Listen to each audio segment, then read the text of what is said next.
Hello everyone, अस्सलाम वालेकुम। I am तुबा Muzaffar.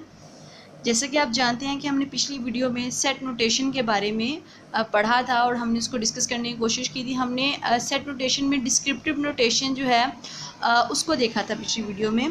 तो डिस्क्रिप्टिव नोटेशन में हमने देखा था कि सेट को हम डिस्क्राइब करने के लिए एक स्टेटमेंट का यूज़ करते हैं और एक स्टेटमेंट के ज़रिए हम सेट को डिस्क्राइब करते हैं।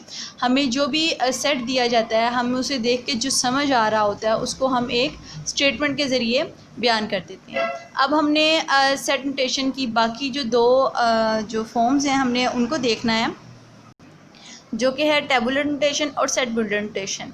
सबसे पहले हम देखेंगे कि टेबुलर नोटेशन क्या है, इसकी डेफिनेशन देखते हैं जी। तो इसकी डेफिनेशन है, in tabular notation all the elements of a set are listed within curly brackets and separated by commas. अगर आपको पिछला लेक्चर याद हो तो हम उसे अगर डिस्क्रिप्टिव नोटेशन से अगर हम कंपेयर करते हैं तो टेबुलर नोटेशन डिस्क्रिप्टिव नोटेशन के बिल्कुल ऑपोजिट है। इसमें डिस्क्रिप्टिव नोटेशन में कहा गया था कि जो एलिमेंट्स होंगे उनको हम सारा एक स्टेटमेंट के ज़रिए बयान करेंगे और इसमें हम कर्ली ब्रैकेट्स नहीं यूज़ करेंगे, ठीक है। और इसमें कहा गया है कि इसमें हम एलिमेंट्स को जो है वो कोमास के ज़रिए अलग करेंगे और कर्ली ब्रैकेट्स का इस्तेमाल करेंगे। जिस तरह अब ये देख लें कि AEIOU ये कोमास लगाकर उन्होंने एलिमेंट्स को अलग किया हुआ है और ब्रैकेट्स का यूज़ किया हुआ है, ठीक है। तो ये हम कह सकते हैं कि ये टेबुलर नोटेशन है और दूसरी जो है वो डिस्क्रिप्टिव नोटेशन है, ठीक है। ये डिस्क्रिप्टिव नोटेशन है क्योंकि ये हमने एक स्टेटमेंट के ज़रिए बयान कर दिया। तो आप जो है वो टेबुलर नोटेशन को कोई भी एग्जांपल देकर बता सकते हैं क्योंकि ये सिंपल सा एक सेट है जो आप बना सकते हैं। तो सेट ऑफ इंग्लिश अल्फ़ाबेट्स आप बना सकते हैं, ABC और ये चलता जा रहा है, ठीक है। और सेट ऑफ नेचुरल नंबर्स आप बना सकते हैं। मैंने इसमें कर्ली ब्रैकेट्स का भी यूज़ किया और एलिमेंट्स को एक दूसरे से अलग करने के लिए कोमा का भी यूज़ किया, 2 3 और इस तरह ये चलता जाएगा, ठीक हो गया। तो अगर मैं आपको कहूँ कि आप अब ये वाला सेट है तो आप इसको डिस्क्रिप्टिव नोटेशन में बयान करें तो आप कह सकते हैं कि सेट ऑफ इंग्लिश अल्फ़ाबेट, ठीक है, या B इज़ इक्वल है सेट ऑफ नेचुरल नंबर्स। तो आपको टेबुलर नोटेशन और डिस्क्रिप्टिव नोटेशन इसकी तो समझ आ गई है। अब हम देखते हैं सेट बिल्डर नोटेशन क्या है जी। तो सबसे पहले हम सेट बिल्डर नोटेशन की डेफिनेशन देखते हैं। The set builder notation is express in the form of rule. तो इसमें जो सेट होता है उसको हम एक रूल के ज़रिए, एक असूल के ज़रिए लिखते हैं।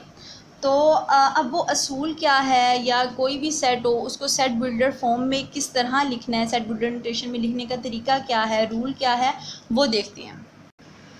लेट्स सपोज हमारे पास ये फर्स्ट 5 जो है वो नेचुरल नंबर्स का सेट है।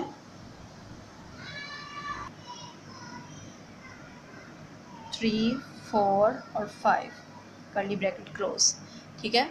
अगर आप इसको देखें तो ये अभी फ़िलहाल किस फॉर्म में लिखा हुआ है, कर्ली ब्रैकेट्स का यूज़ हुआ हुआ है, कोमास का यूज़ हुआ हुआ है, एलिमेंट्स एक दूसरे से अलग हैं, तो ये फ़िलहाल टेबुलर नोटेशन की फॉर्म में लिखा हुआ है, ठीक है। अब हमने इसको सेट बिल्डर नोटेशन में लिखना है तो हम किस तरह लिखेंगे, हम लिखेंगे x सच दैट x, ठीक है। एलिमेंट्स हमने इसमें बताने हैं, एलिमेंट्स या बिलोंग्स टू, इसको एलिमेंट्स या बिलोंग्स टू से डोनेट करते हैं। और x such that x elements of natural number, ठीक है, एंड x इज इक्वल और लेस देन 5। इसको एक दफ़ा फिर देख लें। हमने जब भी सेट बिल्डर नोटेशन में लिखने की करना है तो हमने क्या करना है, x सच दैट x, ये और ये इस तरह, ये तो हर एक में सेम आएगा, ठीक हो गया। आपको जब भी कहा जाएगा कि आपने किसी भी सेट को कोई सेट दिया जाएगा और कहा जाएगा कि इसको सेट बिल्डर नोटेशन में लिखना है तो ये तो हर एक में आएगा, ठीक है। अब आपने आगे देखना है कि वो सेट जो है हमें दिया गया वो किस चीज़ का सेट है, तो वो नेचुरल नंबर का सेट है। तो हमने यहाँ पर n लिख दिया, इसका मतलब होता है एंड, ये इसका मतलब होता है एंड, और एक्स, यहाँ पर ये जो भी एलिमेंट हैं हमारे, ये सारे एक्सिस हैं, ये सारे एक्सिस हैं। अब हमने कहा कि जो एक्स हमारे जो एलिमेंट हैं वो लेस देन और इक्वल हैं 5 के, ठीक है। ये वाला साइन इक्वल का और ये वाला साइन लेस देन का, लेस देन और इक्वल है 5 के। तो ये आप समझ लें कि इस साइन को हम कहते हैं, इस साइन को सच दैट, और इस साइन को हम कहते हैं, जिस तरह हमने पिछली वीडियो में देखा था, इसको हम कहते हैं एलिमेंट या बिलोंग टू, बिलोंग्स टू, ठीक हो गया। और ये वाला जो साइन है इसको हम कहते हैं एंड।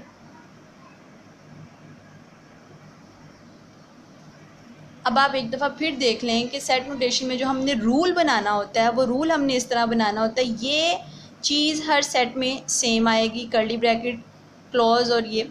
उसके बाद आपने देखना है कि वो सेट किस चीज़ का है, वो सेट नेचुरल नंबर्स का है। फिर मैं यहाँ पर लिख दूँगी एन एंड, ठीक है, एक्स हमारी ये सारे एक्सिस हैं। एक्स क्या है, अब कितने नंबर हैं वो हमने बताने हैं। एक्स इज़ लेस देन और इक्वल टू 5।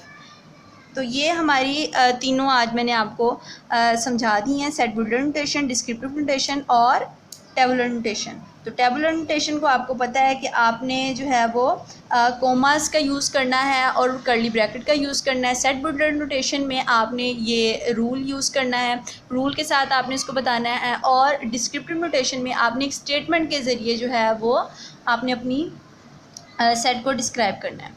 तो ये थी आज की video. Thank you so much. अल्लाह हाफ़िज़ नासिर।